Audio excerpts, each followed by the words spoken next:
It's Thursday, July 22nd, 2021, Goldstick.com radio with the silver guru himself, David Morgan. How are you, David Morgan? Chris, I'm fine. Thank you. Well, you know, silver, precious metals, finally coming back to life. We're all glad to hear that. Tell us what you see going on in the markets, please. Well, we've had some ebb and flows. We've gone recently this year from, the $18 level or so all the way up to 28, almost 30 intraday. And then we stalled out. We've been consolidating roughly between 26 and 28 for weeks. And then we got pushed back below 26 into the 25 handle. In fact, it was under 25 on a few trades. So I see it going sideways in a trading range. We might spike low here. It's very common seasonality-wise. They're not perfect, but they're seasonalities with high probabilities. Usually the best time to buy gold or silver is in August. So we're almost through July. We've got another month probably, and after August, we'll probably see some strength in the metals based on probability. I see long-term just huge things for the metals. And one thing I did recently, Chris, that you may or may not seen is I did a podcast. I do a weekly update. It's called the Weekly Perspective. And I usually try to keep it under 15 minutes. I usually talk about the macroeconomy, and I always talk about the metals. And I pointed out that from the bottom in gold at $252 an ounce to the current $1,800 level, gold has had a compounded annual rate of return of over 10%. So it's done its job. I mean, yeah, we'd like to see it at 5,000 or 10,000 or some of these huge numbers that you hear about. But if gold's primary purpose is to be a constant of your wealth, it doesn't increase it, it doesn't decrease it, it continues to maintain your wealth. It's done that perfectly. If you look at shadowstats.com, I don't know every year, but I have subscribed on and off to John for years and years and years. Point being is that the inflation numbers that he calculates around 9%. So gold has kept steady with the inflation rate for the last 20 years. If you look at silver, it has not performed as well as gold. Pretty close second. Its compounded annual rate of return growth rate is 9%. So again, it's pretty much done its job. Now, silver usually overshoots and overperforms or underperforms gold. So the big question becomes then, David, what about this explosion in metals prices that, I'm not sure I use that word, but, I think I've guilty, as charged that I've talked about, 90% of the move in the last 10% of the time. And in 1980, it went from $6 in January 1979 to 50 in January 1980. So in a 1 year's time frame, you had an over 800% move. That's a fact. This is what happened. I've also suggested that markets get really, really excited near the end. It's true of real estate bubble. It's true of the tech wreck bubble. It's true of almost all markets. So I do expect to see that in the future. So that's my case. I'm going to rest my case and give it back to you, Chris. No, I think you make an excellent pitch there for better prices ahead. And across the board, we're seeing copper prices, Bitcoin, housing at up 20 to 25% in 1 year's time. And you remember back at around 2010, 2011, we saw silver go sideways for nearly a year before staging a 3X. Can you see something like that here? Yes, definitely. I'm certainly not a know-it-all. I'm trying to be a learn-it-all, and no one can learn it all, but I still study the silver market pretty carefully. And I'll call him really good friend, Franklin Sanders, that's writes in the space, and he has a newsletter as well, and we swap and have for years. He just went through his analysis in his latest one, talking about what you just said. Basically, out of these long consolidations, you can see a big move up. And additional to what you said, he added that when you get these big discrepancies between the retail price and the wholesale price, in other words, what the COMEX prints as a paper price and what the retail investors have to purchase at, that also is a precursor to a rather large move. So he's expecting that. I'm expecting it. When is always the question. And the last thing I really think is probably something I need to double down on, and I have not said it in a long time, Chris, and that is bull market's function is to shake off as many true believers as possible. So if you were a true believer at 18 and you got in and rode it up to 28 and you're thinking you're wonderful, and now it's at 28, and now it's dropped to 25 and you lost $3, value, whatever, maybe you give up. If you're a long-term investor and you bought it, at, I don't know, $5 and watch it go all the way up to 50 and now it's half that and you give up. The main thing I'm trying to point out is don't let the bull market shake you off, because as soon as it shakes you off, I should say as soon as, but for somebody, as soon as it shakes you off, it's going to rocket up. And the main way to maintain that is to have the right amount. And how much is the right amount? Well, for some people, it's pretty much all in. For other people, generally speaking, 10% is adequate. So for most people that can't handle the volatility in the metals, the best thing to do is have a hedge position, which is roughly 10, I would say 20%. No more than that. That's probably enough. You can still sleep at night. You can get in your housing. You can get in your stock investments, your bonds if you want that, whatever else. And it's not like you've dedicated your life to a hedge position. You've got a hedge that protects you if everything goes in and you know what? And it certainly looks like we're headed that way. In fact, I was just on Newsmax yesterday, Chris, for the first time I've been on TV in about a year. I think Liz Clayman was the last time I was on. She was asking me all about the rare earth elements. Regardless, two tough questions. One was about, the global empire failing, which I answered, of course. And then the second was about how does gold stack up against Bitcoin? And my take is it's better than Bitcoin for a variety of reasons. I laid those out. So still happy to have, the power and strength to keep talking about what I think is the most critical thing in almost everyone's lives, and that's money. People are always concerned about what's in their wallet and how much is it going to purchase.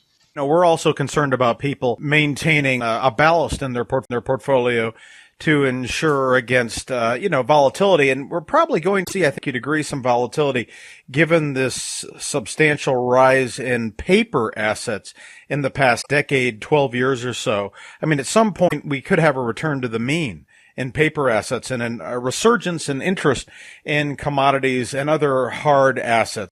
I agree totally. I think we're at a point, and I think it's near term. It's really tough to time a market, but I just did an update for some of our subscribers and pointed out that we have a massive cup and handle formation in the silver market. And once we get above 30 and stay there, medium amount of time, like a week. I mean, if you get above 30 and stay there for a week and you're on above average volume, we're probably on our way. And our way where? Much higher. Where? I don't know. And it isn't going to go straight up. But there's not much resistance above 30, 32. And I think we're going to get there this year. I think, I said early in the year, what's my best for the year? I said 40. We could get there. I'm going to try to withdraw that. I'm not sure about that. I wasn't sure when I said it, but I'm pretty confident we'll get above 30. And once we do that, and maybe we have to build a base there. I don't know. The market knows more than me. But what I do know is once you're at 30, just about everybody that's bought silver is holding it at a profit on paper. I certainly wouldn't recommend selling it at 30. I mean, if Cliff High's right and it goes to 600, you feel pretty foolish selling out at, 50. I'm not saying it's going to 600. And what does 600 buy you is really the question, So you really don't want to measure the metals too much in what's the paper price. What you really want to measure them in is what is the value. How many loaves of bread, how many barrels of oil, how many automobiles, how much land, any of that, how much can I buy with an ounce of silver? That's how you really want to measure these metals, because if we go further into the inflationary spiral, which I believe we are, and the proof is that look how long it took us to get to a $1 trillion deficit on an annual basis. Now the current administration is spending about that much on a monthly basis. The supply chain, we've seen some interesting disruptions, haven't we, in the last 12 months, especially since the pandemic. I'm sure you noticed the semiconductor industry put the car makers and other manufacturers on hold temporarily. So imagine if something like silver, which is an industrial metal, especially electronics, heavily dependent on silver. I mean, you could see demand skyrocket in an inelastic market. Well, Chris, I'm going to take you down the rabbit hole. And I haven't done this with anybody else, so you could call it an exclusive. And this is a conspiracy theory. But what people don't know is that the semiconductor industry uses 44 million ounces of silver on an annual basis. So when the Silver Institute came out and said that they were acknowledging the worldwide silver shortage, there was a lot of ruffling of feathers in the industry. And I made the statement that statement will be retracted, that they are going to polish it up. And they did. They basically didn't retract it. What they said was they mistakenly alluded to a global silver shortage when in fact it's merely a blank shortage or a planchette, the fancy word in the industry for a silver round that hasn't been stamped by government or private mint yet. So that went, through the system. But I started thinking about it later and I thought, what if, again, theory, there is a silver shortage? And this is the main reason you're not getting the semiconductors. I mean, what are the other reasons you're not getting semiconductors? Well, they have to pass through 50 countries. Yeah, that's obviously pretty good argument. But what if, just what if, there is a real tightness in the silver market? And of course, the industrial side is going to keep their mouths shut. It's going to be better than the atomic bomb secret. Why? Again, because it's so critical to the industry, and all the silver users want to be abusers, and they don't want to pay anything for silver. They want it for free. So they get it for next to nothing because the price is still maintained for all practical purposes far below its true value. Now, you don't think much about that at $10, $15 an ounce. When you start to go to higher levels, though, you begin to realize silver is ubiquitous. Every listener could easily have 100 devices just in their vehicle and in their home and in their office with a tiny amount of silver. We could be on the cusp of something extraordinary here. That begs the question, how are the powers that be containing this behind the scenes? Well, all markets move on supply and demand, and the law of supply and demand hasn't been exiled, although at times you might think it has. So as long as the paper supply meets the demand, the little bit that's actually asked for in the physical realm, then you have a balance. So if you can sell infinite amount of silver, it's going to drive the price down. When you have a lot of something, the price decreases. So if you could sell massive amounts of paper silver, and the true demand in the physical side is, let's say, 1% of what the paper supply is, then you could probably maintain a lower price. It's only when you have that massive amount of selling and the buying pressure is greater than the actual physical that's available. When that takes place, now you've got a problem. Now the physical market takes over. And we've already seen it in the retail side. I mean, you're seeing these huge premiums that have gone on for months. It's only been the last couple of weeks here in July where we've seen the premiums finally start to fall off in the silver market. Up until now, from basically February through early July, the premiums on any kind of retail silver product, 100-ounce bars, 10-ounce bars, silver rounds, silver government minted coins, medallions, you name it, kilo bars, have all held these huge premiums for a very, very, very long time. We've seen 50 million ounces of silver being drained off the COMEX from roughly that same time frame, basically, January, February of 2021 to present day. And it started in the registered category, about 150 million ounces. Now, all that 50 million didn't come off the registered category. I think about 30 million. I haven't looked in a week or two. I'm doing it from memory. We're getting to that point, and I don't know where it is. I don't know the exact numbers. I don't think anybody does. When all of a sudden you've sold infinite amount of silver, but the physical demand is greater than what the real availability becomes, and now you've got a palladium situation. You got a situation where the physical market takes over and it gets bid up and up and up and up until supply equals demand, because the physical supply is in demand and you're not satisfying it. So it's got to go up in price. Yeah, and you really wonder, though, what's going on at J.P. Morgan, because when you talk about selling infinite supply, these folks have quite a bit hedged against the physical And then, of course, we know now they've been stockpiling physical as well. So interesting situation. As we wrap up, why don't you tell people more about the services you provide, how they can find out more about the Silver Investor and what you're up to?